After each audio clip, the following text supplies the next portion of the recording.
But the salary, generally speaking, the salary of the employee is less a determinant of I don't incur costs because different employees are, are costing more or less. There's difference in cost because more likely caused by how many people for each department that I have to hire for. And so, let's look at this. I don't know why I'm into such sound effects today. Okay, looky there. What happens if Department A hired 90 employees during the year and Department B hired only 10? So I don't know what's going on over here. But this is almost all of Department A here, but there's a lot more, Anyway, this group of people scaring people away for whatever reasons. And so I have to spend a lot of time hiring employees for this organization, but not for this organization. So is a 50-50 split fair? No. What would be more fair? 90-10. 90-10 would be more fair, okay? And so an allocation is a redistribution of money. What activity-based costing is trying to do is to more causally assign costs based on cause and effect rather than just a redistribution. Just kind of spreading the money out isn't as good as trying to use some cause and effect. Okay. Here's some characteristics of modern manufacturing places, or just the modern manufacturing environment. TJ, can you read it? Yeah. Okay. And so uses of advanced technology are going up. What's that referring to? Mechanized, computer-operated production processes. Product life cycles are shrinking. I still have on my desk, in fact, there was a time in my life where I could conceivably today still own a computer and a car purchased in 1980, when was it? 1995. Which one of those would you rather have? The car. Why? Product life cycle of computers is not very long, is it? And I do really still own a computer purchased in 1995. It's on my desk at home. But what do I use it for? Not much of anything, but I still have it. And so product life cycles are shrinking, aren't they? And so, it's fewer and fewer products have a product life cycle more than a year or two where, you're replacing it. Telephones, no longer. It used to be when I was a kid, telephones would last for a while. Nowadays, telephones don't. So it's product life cycle shrinking. Products are becoming more complex. We can talk about telephones again, where telephones used to be simple. I remember my grandparents having a rotary dial phone. And you don't see those anymore. You used to have to remember the telephone numbers that you were going to call. Right? Rather than just kind of going, call this person on this one of their 4 lines, So becoming more, capital intensiveness is related to the advanced uses of technology. Computer and machine controlled production is expensive, capital expensive. Channels of distribution are more complex. Think of all the different places you could buy a computer, from the kid next door who makes them in his bedroom to, superstores. Right? That's how Mr. Dell got started, making them in his dorm room at college. Quality requirements are going up. I don't know, I have a hard time sometimes buying stuff that, if it's broken once, I don't go back to them. And go do something, buy something from somebody else. Number of products and product diversity is going up.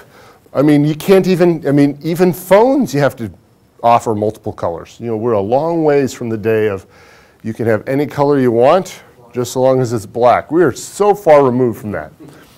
And brand loyalty is decreasing. It wasn't that long ago that there were Ford families and Chevy families and Chrysler families where you would be disowned if you purchased a car outside. You're nodding your head. You familiar with those types of families? Are you part of one? Used to. Used to be? They've gotten less strict about it. They've gotten less strict about it. And so, but I think that is happening. It's more difficult to find such families anymore because there's such diversity. I mean, I've owned 3 cars, all manufactured on 3 different continents, personally, in my lifetime. So, and in this world, then the challenge becomes, how do you manage the business? All of these factors just make managing a business, a large business, more difficult. And so how do you manage a business? Changes in cost structure. So, in addition to all those things that are making it more and more difficult to manage a business, here's something else that's making it a little more difficult to manage a business, and that is these 3 categories should seem familiar. T accounts down the left side, drop the table. These are the 3 categories of product cost. And so it used to be that direct labor was the single largest cost component to make something. And overhead was one of the smallest. And so they would allocate overhead based on direct labor hours. And that worked. But now, direct labor can be as little as 10% of the total cost of a product. Harley-Davidson doesn't even keep track of direct labor costs separately anymore. They keep track of materials and everything else because it's so small as a percentage of the total. And so, now when overhead's well over 50% of the total cost of producing something and direct labor is only 10% of the cost of producing something, it doesn't make as much sense to allocate overhead based on direct labor hours. You have very effectively the tail wagging the dog. And you're allocating the biggest cost component based on the smallest. And that doesn't make sense. That doesn't make sense. And so,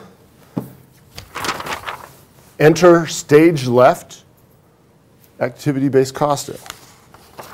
Let's try to do something a smidgen, at least a smidgen, more causally. And so, Victoria, how did we define activity-based costing? Oh, you do. Samantha, you know. We define Activity-based costing. Perry Mason. the case of many. The case of many PDORs. Victoria, I bet you knew that. Yes, you did. Yes, you did. I have confidence in you. And so here we've got, and actually we're not seeing that here quite as clearly as I once would have thought. But do we know any direct things? Direct, anything? Direct things, T accounts? Victoria, do you know any direct T account? Direct materials? Alex, do you know another? Direct labor, that's here. We're going to just directly trace and charge direct materials and direct labor to products very easily. And then what we're using activity-based costing to do then is to assign costs to products that cannot, assign those costs that cannot be directly traced, which stereotypically is going to be manufacturing overhead. Okay, so we're going to trace using activity-based costing manufacturing overhead, and then we're going to allocate it's 10 to 20% of the total cost of a product just flat out cannot be traced. How do you causally trace the cost of the landscape person who mows the yard around the factory? How do you